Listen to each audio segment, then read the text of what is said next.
The desert colony of Redwind lay quiet beneath a violet dawn.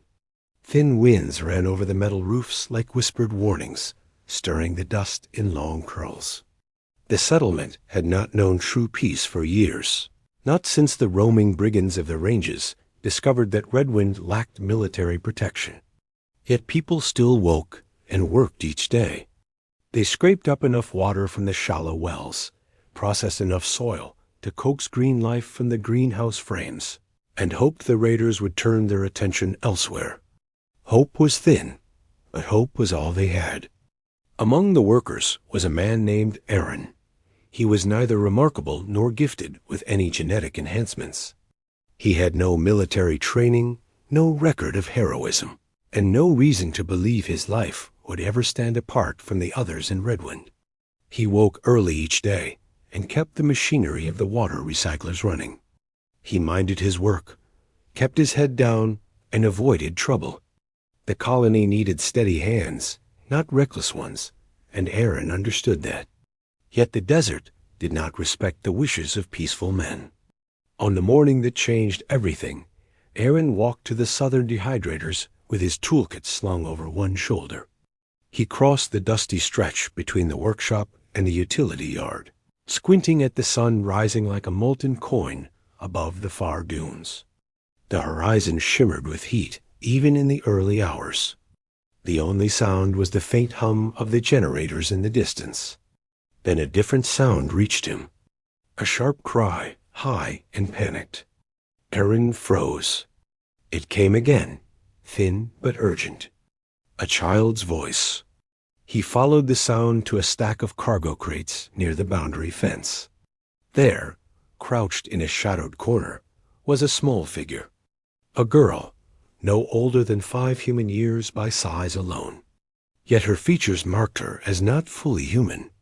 Light scales shimmered along her temples. Her eyes were wide and deep silver, reflecting the morning light like polished glass. Her small hands clutched a broken toy sphere. Aaron recognized her. The colony had only one resident of mixed heritage. Her name was Neri, daughter of an alien diplomat who had arrived months earlier to negotiate water rights. Her mother, Larion, cowered a full head above most humans and carried herself with the proud calm of her species. Yet Neri behaved like any young child, running where she should not, climbing where she was forbidden, and exploring every corner of Redwind with fearless delight. Aaron stepped closer. Neri's face twisted in distress. She pointed behind the crates.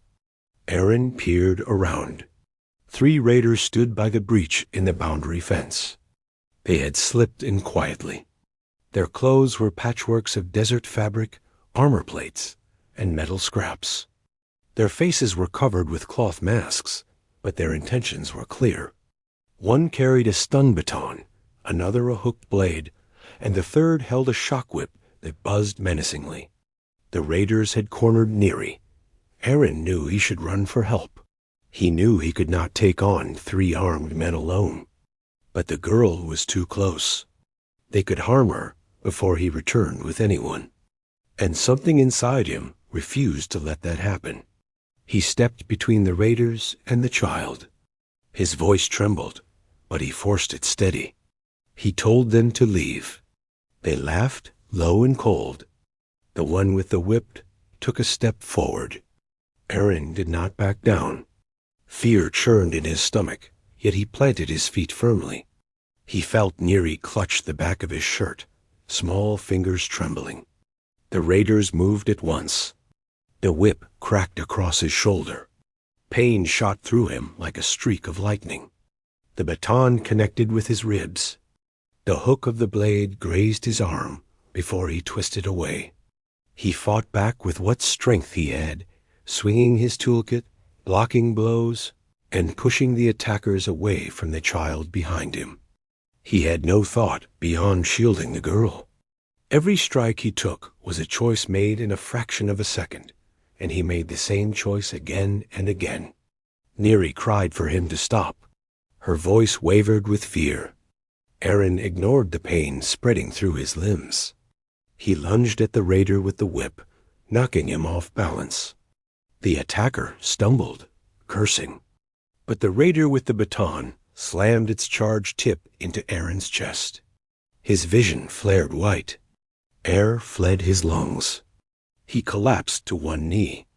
The raiders closed in, certain they had won.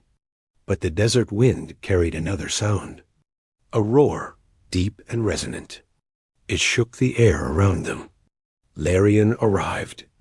Her species was known across the region for their formidable strength. Her tall frame cast a long shadow across the attackers. Her skin shimmered in metallic blue, and her eyes burned with a fierce protective fire. Without hesitation she charged, moving with a speed that startled the raiders. Her hand slammed into the chest of the nearest attacker, sending him sprawling. Her sweeping strike knocked the blade from another's hand. The third tried to flee, but she seized him by the arm and hurled him back against the fence, where he slumped in defeat. Within seconds it was over. Aaron lay on the ground, breath ragged. Neri rushed to him and wrapped her arms around his arm. Larion knelt beside him, her expression a mixture of fury and gratitude. She placed one large hand gently over his shoulder, careful not to cause more harm. Aaron met her gaze. He expected reproach for placing himself between her daughter and danger. Instead, he saw respect. Deep, earnest respect. She spoke softly, thanking him. Her voice held a depth of emotion he had not heard before. When the guards arrived and secured the raiders, Larion lifted Aaron with surprising tenderness. She insisted on personally taking him to the medical bay. Neri clung to his hand the entire walk, refusing to let go. In the days that followed, Aaron's injuries healed slowly. Bruises marked half his body, and his ribs ached with each breath. Yet he endured it with quiet acceptance. He did not consider himself a hero. He had done what any person should do when a child cried for help. He expected life to return to its routine soon. But Larion had other thoughts. She visited him every day. At first she came to express gratitude, but her visits grew longer. She asked him questions about his work, his life, his thoughts about Redwind. She listened with genuine interest to every story he offered. Her presence filled the small room with a calm, warm energy. Neri often came with her, sitting by Aaron's side while drawing shapes in the air with her toy sphere. Aaron was not used to such attention. He spoke plainly and modestly, assuming she would eventually return to her diplomatic responsibilities.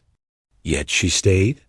She observed how he moved carefully, how he put aside his discomfort to speak kindly with Neri, and how he never boasted about his actions, despite having every reason to do so.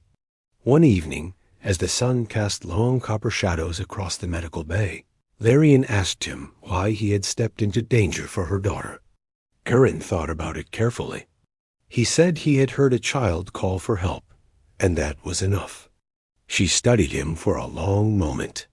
Then she said that among her people, such selfless courage was rare and honored. He felt heat rise to his face, unsure how to respond. After he recovered, Larion continued seeking him out.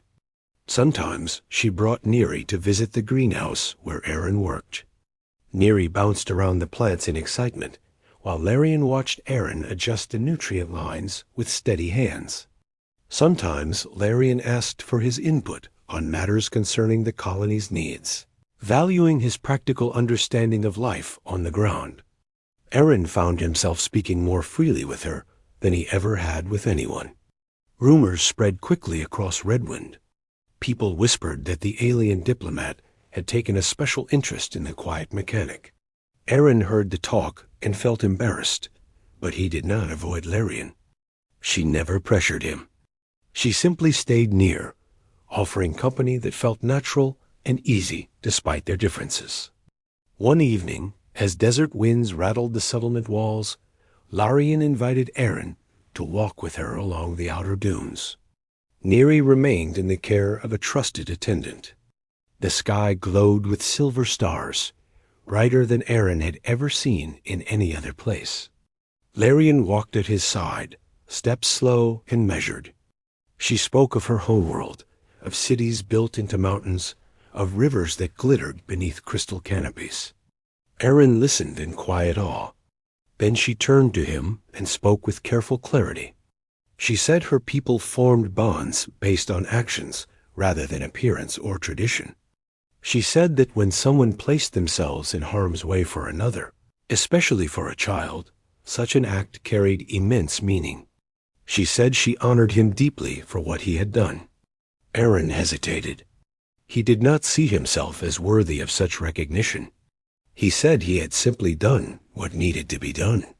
Larion reached out and gently touched his hand. Her touch was warm and steady.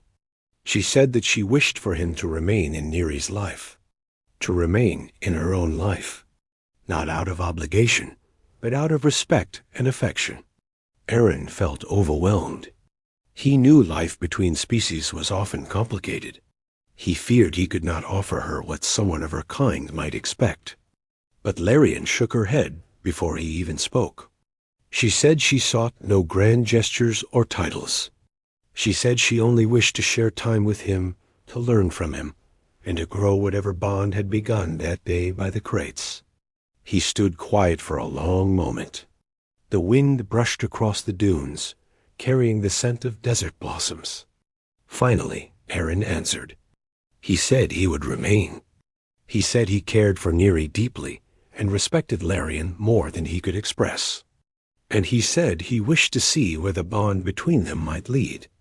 Larion's expression softened with rare joy. In the weeks that followed, their lives intertwined naturally. Neri often rode on El,